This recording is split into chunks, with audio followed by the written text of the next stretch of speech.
Avant de commencer, abonne-toi, active la cloche et dis en commentaire si tu regardes cette vidéo dans le noir. Numéro 5, les pas dans elle. Escalier Marc et sa femme. Julie achète croisant une vieille maison à la campagne, calme, silencieuse, entourée d'arbres. Dès la première semaine, Marc remarque que la maison fait beaucoup de bruit, mais c'est normal pour une vieille bâtisse. Jusqu'à une nuit, à 1h33, Marc se réveille. Il entend quelque chose, pas un grincement, pas le vent. Des pas lourds, réguliers. Il monte très lentement l'escalier. Marc pense que Julie se lève pour aller boire. Il se retourne.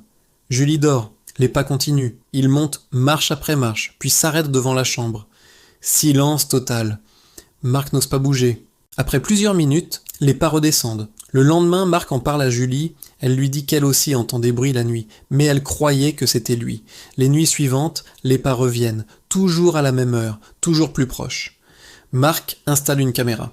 Le lendemain, il regarde les images.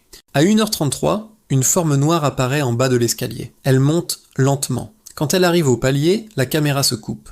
Cette nuit-là, Marc sent quelque chose s'asseoir au bord du lit. Il n'a jamais ouvert les yeux. Ils ont déménagé le lendemain. Les nouveaux propriétaires ont appelé 3 mois plus tard. Ils entendent les mêmes pas. Numéro 4, l'enfant dans la photo Sophie vide le grenier de sa grand-mère décédée. Elle tombe sur une boîte remplie de vieilles photos, mariage, anniversaire, photos de famille.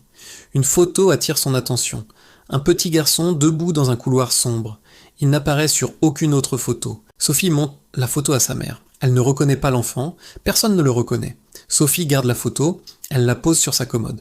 Le lendemain matin, elle remarque un détail.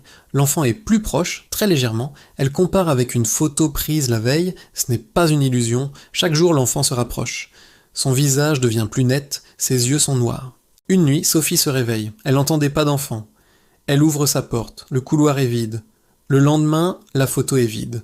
Sur le sol, devant la commode, il y a des empreintes de petits pieds. Numéro 3. L'appel après minuit. Thomas vit seul. Chaque nuit à minuit, son téléphone sonne. Numéro inconnu. Quand il répond, il entend sa propre voix. Ne rentre pas. Il raccroche. La même chose se reproduit pendant une semaine. Il pense à une mauvaise blague. Un soir, il reste dormir chez un ami. À minuit, son téléphone sonne. Même message. Il ignore. À 2h du matin, il reçoit une notification de sa caméra. Quelqu'un marche dans son salon. La silhouette ressemble à Thomas. Le lendemain, il retourne chez lui avec la police. Aucune trace d'effraction. Mais son lit est défait, comme si quelqu'un avait dormi dedans. Les appels ont continué. Thomas a changé de numéro.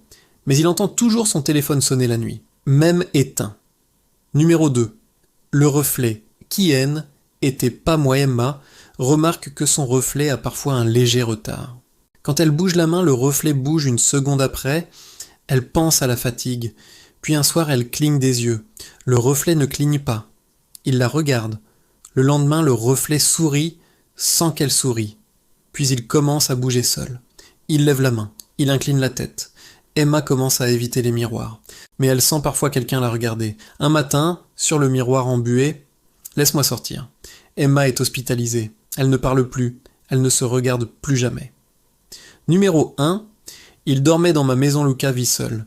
Chaque matin, il retrouve des objets déplacés, une chaise mal positionnée, une porte entr'ouverte. Il pense être somnambule. Il installe des caméras. La première nuit, rien.